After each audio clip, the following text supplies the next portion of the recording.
Halo, apa kabar? Saya Harus Arif. Senang sekali bisa menjumpai Anda semua. Assalamualaikum warahmatullahi wabarakatuh.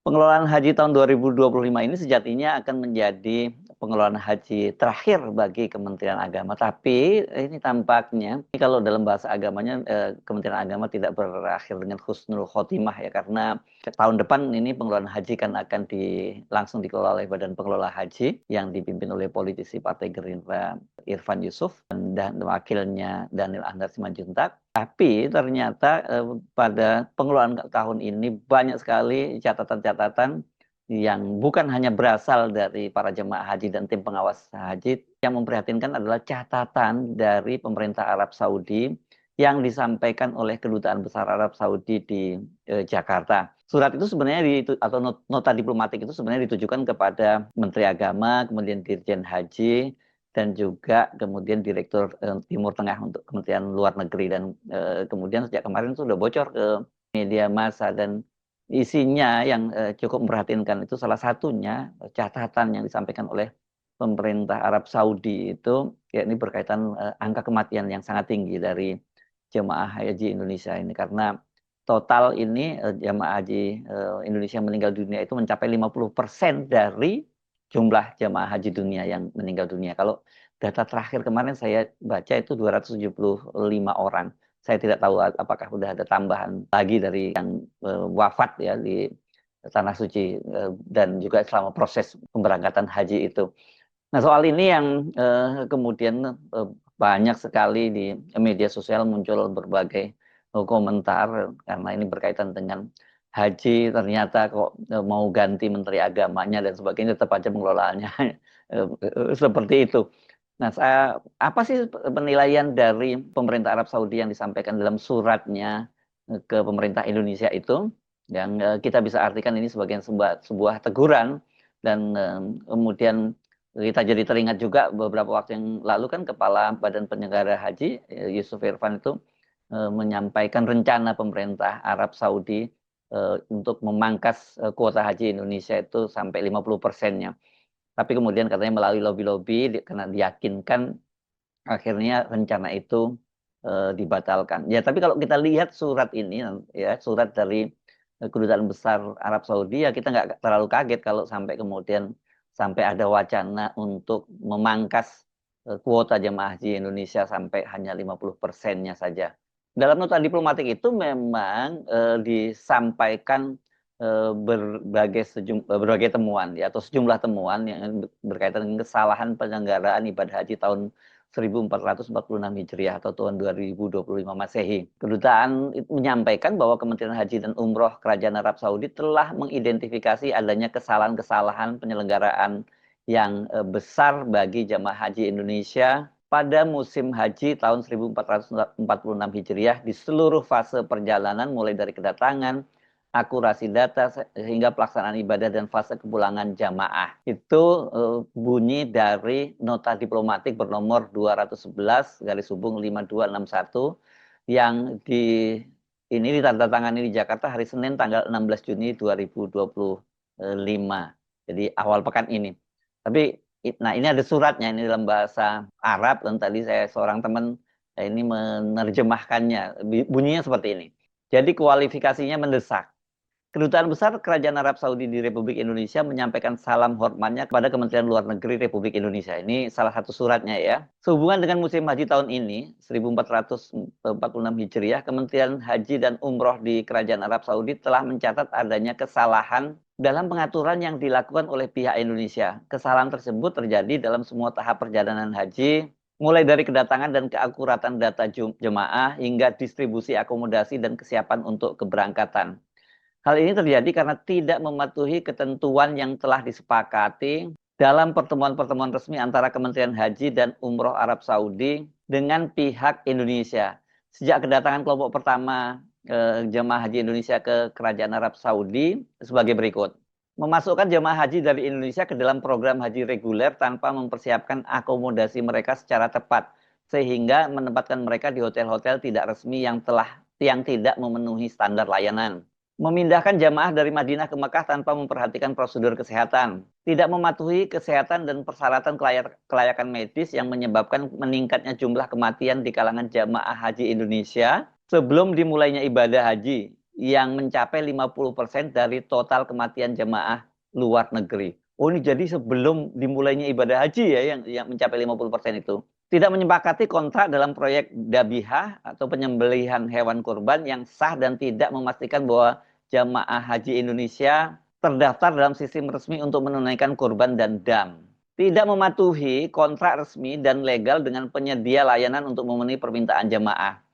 Kedutaan berharap agar kementerian terkait menyampaikan pemberitahuan ini kepada otoritas resmi di Republik Indonesia untuk dilakukan tindak lanjut dan perhatian serius. Kedutaan menyampaikan penghargaan yang setinggi-tingginya. Jadi yang saya sebut tadi nota diplomatik itu terbitnya pada tanggal 16 Juni 2025. Dan tadi itu sebenarnya kata ini adalah catatan tertutup yang hanya ditujukan pada pihak-pihak, yakni Menteri Agama dan Dirjen Penyelenggaraan Haji dan Umroh, serta Direktur Timur Tengah pada Kementerian Luar Negeri. Tapi ini kemudian bocor ya dan jadi rame. Nah, bagaimana penjelasan dari Dirjen Penyelenggaraan Haji dan Umroh? Dia menyatakan begini, ada beberapa isu yang menjadi catatan dan tantangan saat masa operasional. Alhamdulillah sebagian besar sudah bisa kita atasi di lapangan dan kita sampaikan penjelasannya kepada otoritas tempat. Surat tersebut berbicara tentang apa yang kita lakukan sejak 2 sampai 4 minggu lalu yang tetap dimasukkan sebagai catatan untuk perbaikan oleh penyelenggara haji. Ini dikatakan oleh Dirjen Haji dan Umroh Hilman Latif di Madinah hari Jumat kemarin ya tanggal 20 Juni 2025. Ini saya bacanya di websitenya dari Kementerian Agama. Kami ucapkan terima kasih kepada Kerajaan Arab Saudi, khususnya Kementerian Haji dan Umroh yang bahu-membahu bersama kami, Misi Haji Indonesia, untuk menyelesaikan berbagai masalah yang muncul di lapangan. Hilman Latif menjelaskan 5 hal pokok terkait dinamika haji yang sudah diselesaikan dan tercakup dalam nota diplomatik Dubes Saudi di Jakarta. Pertama, masalah koherensi data jamaah baik yang masuk dalam IHAJ, Siskohat, Kementerian Agama, dan manifest penerbangan. Dalam data tersebut ditemukan ada beberapa nama jamaah yang berbeda-beda antara manifest dan jamaah yang ikut terbang dalam pesawat. Alhamdulillah bisa kita tangani pada awal Mei, di mana dalam satu pesawat ternyata ada beberapa jamaah yang berbeda syarikah. Problem itu muncul dan tidak bisa dilepaskan dari kondisi di lapangan termasuk di embarkasi. Pada proses pemvisaan ada beberapa nama yang batal berangkat karena beberapa sebab sehingga harus diganti. Tidak jarang proses pembatalan ini juga berlangsung secara tiba-tiba, baik karena batal karena sakit, meninggal, atau sebab lainnya. Ini sempat ramai, lalu kami jelaskan kami tentu tidak bisa juga membiarkan pesawat itu kosong karena ada orang yang sakit atau meninggal. Ketika teman-teman di lapangan masih memungkinkan untuk bisa mengganti, maka mereka akan menggantikan dengan penumpang berikutnya. Itu penjelasan dari Hilman. Ada beberapa penjelasan lainnya yang Anda bisa baca nanti lebih detailnya itu di websitenya Kementerian Agama. Tapi kalau kita lihat ini ya, ini sebenarnya cukup sangat keras ya. Ini makanya saya nyebut ini bukan semacam hanya nota dinas, ini merupakan semacam teguran dan sebenarnya hal semacam ini mestinya tidak lazim jadi dilakukan oleh seorang pejabat diplomat sekelas duta besar. Tapi mungkin ini karena sudah apakah dianggap karena keterlaluan banget gitu ya. Ini sehingga kemudian sampai menulis surat semacam itu. Padahal kan sebelumnya ini, kemarin Menteri Agama Nasaruddin Umar itu mengklaim pelaksanaan haji tahun 2025 ini meningkat sangat baik dan dia kemudian mengucapkan terima kasih kepada para penyelenggara tugas pelaksana haji. Bahkan waktu itu kan sempat marah-marah ini Menteri Agama ketika disebut ada banyak petugas yang cuma nebeng haji gitu ya, karena banyak katanya tidak melayani para jamaah haji, ya cuman mereka menjadi petugas dan kemudian mereka cuma ingin menunaikan ibadah haji gratis gitu, jangan disebut nebeng ini yang sebut waktu itu ya. Dan kemudian ini tentu saja klaim dari Menteri Agama ini bertentangan dengan realitas di lapangan, baik yang dikeluhkan oleh para jamaah maupun temuan dari tim WAS atau tim pengawas dari DPR.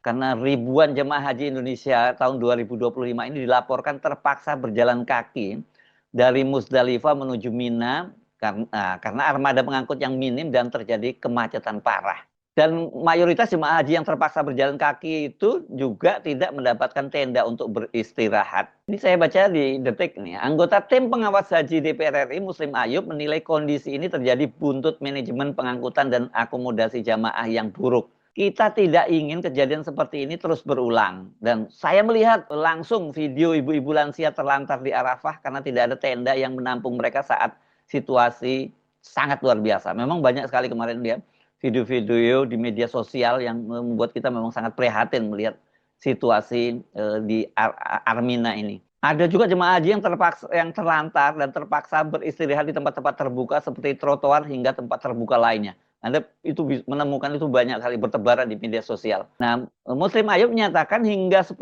Zulhijjah malam waktu setempat masih banyak jemaah yang belum terangkut ke Mina untuk melempar jumroh imbas transportasi pengangkut yang terlambat. Ini memang banyak pengalaman saya juga di haji dari tahun ke tahun kelihatannya ini nggak beres juga ya. Pada waktu itu selalu petugas haji itu menyatakan ya ini adalah ujian, ini adalah cobaan, jadi harap bersabar gitu.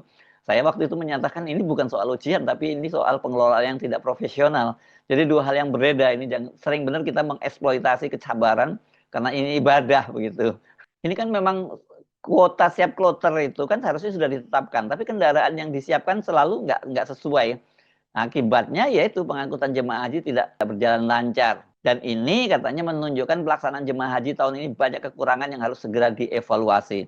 Bahkan ini saya kaget juga ketika Ketua Tim Pengawas Haji dari DPR, ini Cuncun Ahmad Samsurijal, dia menyatakan bahwa tidak menutup kemungkinan bakal dibentuk panitia khusus untuk mengevaluasi penyelenggaraan haji 2025.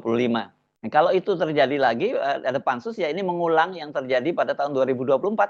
Pada eranya Menteri Agama masih dijabat oleh Yakut Khalil Qomas. Karena pada waktu itu kan ada pelanggaran pembagian kuota haji. Dan sekarang ini sedang bergulir di KPK ya. Sebelumnya itu sempat juga, ini sangat mengejutkan ini, Ketua Badan Penyelenggara Haji Irfan Yusuf menyatakan itu bahwa dari pertemuan dia dengan Kementerian Haji dan Umroh Arab Saudi itu ada wacana itu kuota jemaah haji Indonesia itu akan dipangkas 50%. Ya karena dia nilai tadi itu banyak yang tidak profesional. Jadi kalau 50% dipangkas itu berarti kan tahun ini jatah kita 221.000 haji. Berarti tinggal berapa? 110-an. Dan kalau sekarang saja dengan 221.000 haji aja kita ini antriannya bisa sampai di atas 40 tahun untuk wilayah kabupaten dan kota di Sulawesi Selatan. Diperkirakan kalau akan dipangkas sampai 50%, jadi dipangkas 50% bisa 94 tahun antriannya gitu. Syukurlah kata Wakil Kepala Badan Penyelenggara Haji Dhanil Anzar Simanjuntak, mereka melakukan lobby-lobby dengan pemerintah Arab Saudi dan mereka menyampaikan bahwa pengelolaan haji berikutnya itu dijanjikan akan lebih baik karena bukan lagi dikelola oleh Kementerian Agama tapi dikelola oleh Badan Penyelenggara Haji. Maka kemudian wacana itu dibatalkan. Sebelumnya soal ini sempat membuat berang Menteri Agama Nasaruddin Umar yang dia menyatakan jangan buat berita hoax, yang nggak ada wacana-wacana pemangkasan haji 50% itu.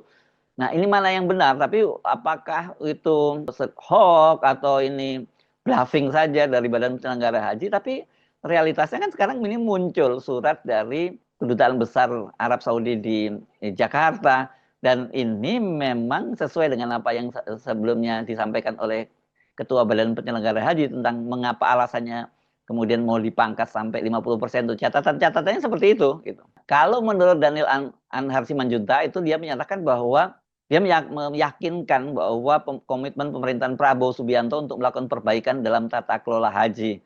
Akhirnya wacana itu dibatalkan. Nah, ini utang loh ini ya, Bung Daniel ya, Pak Irfan Yusuf juga ya.